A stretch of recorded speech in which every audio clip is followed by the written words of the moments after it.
Representative, if she... Sa huli nating topic, mga kababayan, Princess, shoutout sa iyo.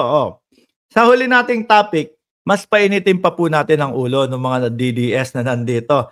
Mga DDS, since nandyan naman kayo, sige, nandyan kayo, uutusan ko kayo. Ha? Sabihin nyo, Mark Ramos, bayaran. Dali, mag-comment kayo dyan.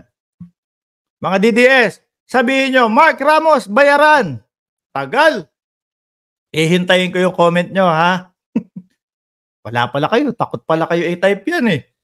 Inuutusan ko kayo. Sabihin mo, Brig, sabihin mo, dali. Mark Ramos, bayaran.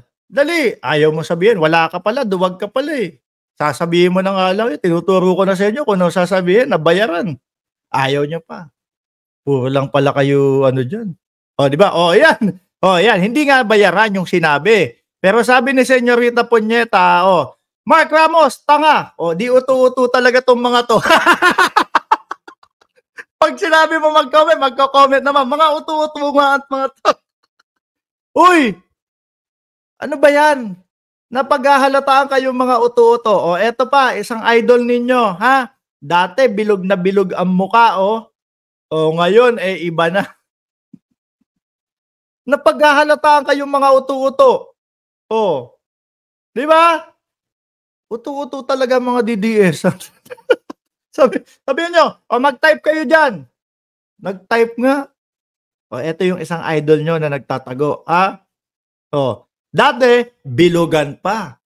Dati, medyo, walang ka-stress. 65 million ba naman ang nasa loob ng budget, ang nasa loob ng bangko mo? May stress ka? Di ba? Ngayon, mga kababayan, dahil nga po, sabi niya, yung Congress na yan, dapat walang content yan, di ba? Walang contempt yung mga ganyan, etc. Pinupolitika nila ako. Ginawa din nila kay De Lima dati. Totoo ka, RB Rev. Napasubo na ito. Napasubo na! Sino nag-ano nito? Sino nag-edit nito? Sino nag-edit nitong video na to? Bakit ang umpisa nakabuka ang bibig ni Roque? Chris Jr., salamat po. Mark Ramos, di bayaran at pogi. Wag na po kayo magpadala ng palipad. Na-appreciate ko po yan. Nakalimutan ko lang pong i-off yung, tawag dyan?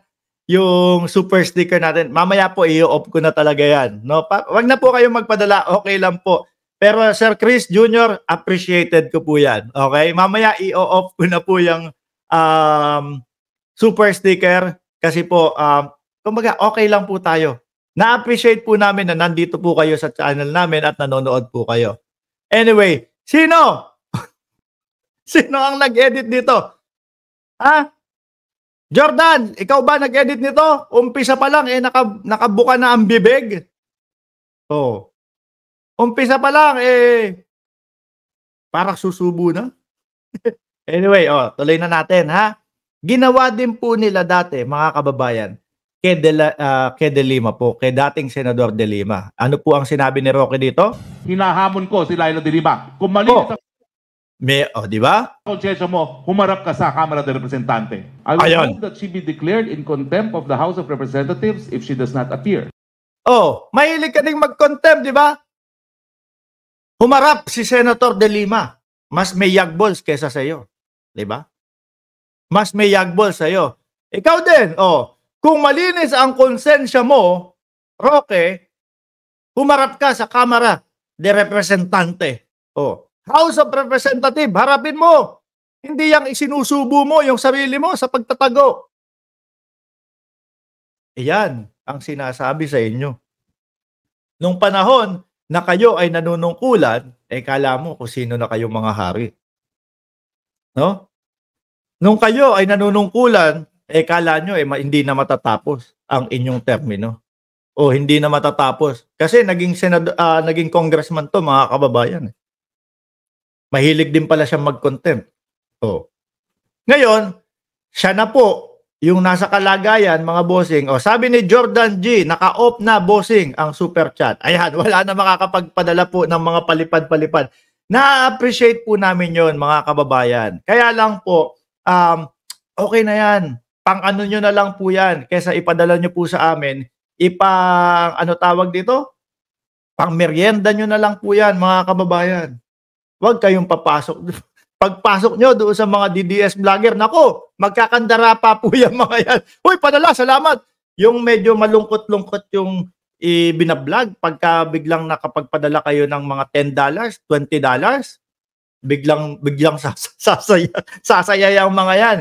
Yan po mga bossing, uulitin ko, na-appreciate po namin yung mga nagpapadala ng mga super chat, mga super sticker, pero wag na po. Masaya na po kami na nandito po kayo sa live namin, mga bossing. Ulitin natin yung sinabi ni Roque, ha? Hinahamon ko si Laila de Lima. Malinis ako. Hinahamon ka din namin na umattend ka na sa Kamara de Representante. Ipagtanggol mo ang iyong sarili at ilabas mo na din yung mga hinihingi sa iyong dokumento. Di ba? Yung mga hinihinging dokumento sa iyo, ilabas mo na para tapos na. Wala na. Nadamay na yung si Mrs. Dahil sa pagtatago mo, syempre, kapag siya naman sumipot doon sa House of Representatives, mga kababayan, matatanong, nasan po si Atty. Harry Roque? So, ang mangyayari din ho dyan, mga kababayan, iisipin, nako, pag umattend ako dun, di hahanapin lang sa akin si Roque, yung mister ko. Hindi na lang din ako attend. Hanggang sa maging dalawa na po silang mapapatawan ng warrant of arrest, mga kababayan. Dapat bilang isang padre de pamilya, hinaharap mo yan. Hindi ka naaabot sa punto na yung misis mo ipapatawag doon, yung mga anak mo ipapatawag doon. Kasalanan niya din po yan, mga bossing. Nagtatago Di ba? Sabi ni Mark Francis Alcantara, naka-G-Wagon siguro. Uy, hindi. Ito, yung Mercedes na yan, ano tawag dito? Idol ko kasi si Lewis Hamilton. Yan, si Lewis Hamilton. Pero, kasi hinatid namin yung anak namin sa eskwelahan no? Sa international school. Lahat naka-Mercedes. Sabi ko, naka-GLK, naka-GLS. Puro Mercedes. Sabi ko sa misis ko, bibili na din tayo niyan. Mercedes. Sombrero nga lang po yung binili ko. Kababayan. Nako, tigilan na po natin ito. At madaming baka himatayin ng mga DDS po, mga bossing. Ano sabi ulit ni Roque? Checho mo, humarap ka sa Kamara de Representante. Yan. Gawin mo sa sarili mo yan. Gawin mo sa sarili mo yan. No? Kapag ka narinig namin na ikaw ay nasa tama, ipagtatanggol ka namin. Di ho ba? Ipagtatanggol ka namin. Pero, hanggat nagtatago ka, hindi mo ine-explain ang iyong sarili, sorry, Roque, no? Iisipin namin na ikaw ay guilty. Kaya ka nagtatago at kaya hindi ka makaharap. Okay? So mga boss, Chief, Amo, Sir, 53 minuto na din po tayong naka-live at Makati na din po ang lalamunan natin, mga bossing. Hindi po ako napasubo, hindi po ako napasubo. Kalat na kalat naman po ang ubo at sipon. Nandyan na si Arlene Kayumanggi na single. Shout out sa'yo. Nagre-reklamo. Watching 1,605 pero ang likes 508 lang. Nagrereklamo, mga kababayan. Kapag ba umabot yan ng 1,000, Arlene, babalikan mo yung ex mo? Babalikan mo yung ex mo?